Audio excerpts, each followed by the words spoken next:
জাহান্নাম হলো আল্লাহর সৃষ্ট একটা ভয়ঙ্কর জায়গা, যা তৈরি করা হয়েছে তাদের জন্য যারা আল্লাহর কথা অস্বীকার করে, গুনালে অবস্থ থাকে এবং তাওবা না করে দুনিয়া ছেড়ে চলে যায়। কুরআনে বলা হয়েছে যে জাহান্নামের আগুন দুনিয়ার আগুনের মতো না, দুনিয়ার আগুন মাত্র একটা ছোট অংশ। রাসূলুল্লাহ সাল্লাল্লাহু আলাইহি ওয়াসাল্লাম বলেন, দুনিয়ার আগুন জাহান্নামের আগুনের ৭০ অংশের মধ্যে শুধু এক অংশ। মানে হলো, আমরা যে আগুন দেখি তার চেয়ে অনেক গুণ বেশি গরম হবে জাহান্নাম। জাহান্নামের আগুন এত গরম হবে যে মানুষের চামড়া পুড়ে যাবে। চামড়া পোড়া শেষ হলে আবার নতুন চামড়া তৈরি করা হবে, যাতে শাস্তি চলতেই থাকে। কুরআন বলে, যখন তাদের চামড়া পুড়ে যাবে তখন নতুন চামড়া দেওয়া হবে, যাতে তারা শাস্তি আস্বাদন করতে পারে। এই শাস্তি কোনো সময়ের জন্য না, এটা চলতে থাকবে আল্লাহর ইচ্ছা মতো। জাহান্নামের তাপ ও অবস্থা।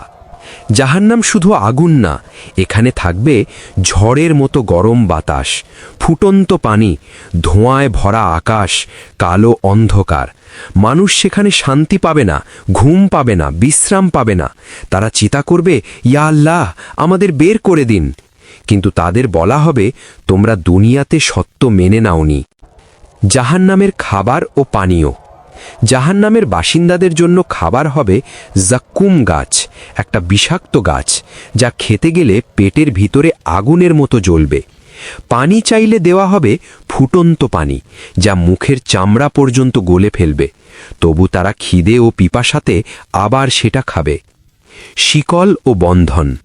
হাদিসে বলা হয়েছে, জাহান্নামের লোকদের গলায় শিকল পরানো হবে, লোহার শৃঙ্খল দিয়ে টানা হবে, ফেরেশতারা কঠোরভাবে শাস্তি দেবে। সেখানে কোনো দয়া থাকবে না। অনুতাপ। জাহান্নামের সবচেয়ে কষ্ট হবে অনুতাপ।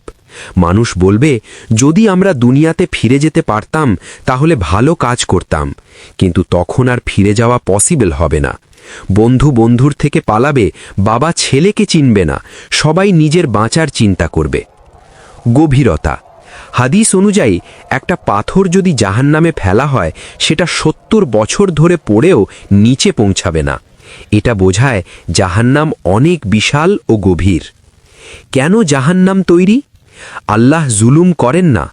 জাহান্নাম হলো অত্যাচারীদের জন্য, অহংকারীদের জন্য, মিথ্যাবাদীদের জন্য, আল্লাহকে অস্বীকার করা মানুষের জন্য। আল্লাহ আগেই পথ দেখিয়েছেন, নবী, কুরআন, উপদেশ দিয়ে।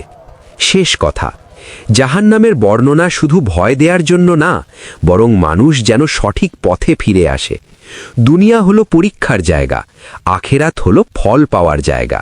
যারা ঈমান, নামাজ, সত্যতা ও ভালো কাজ ধরে রাখে, আল্লাহ তাদের জাহান্নাম থেকে রক্ষা করবেন।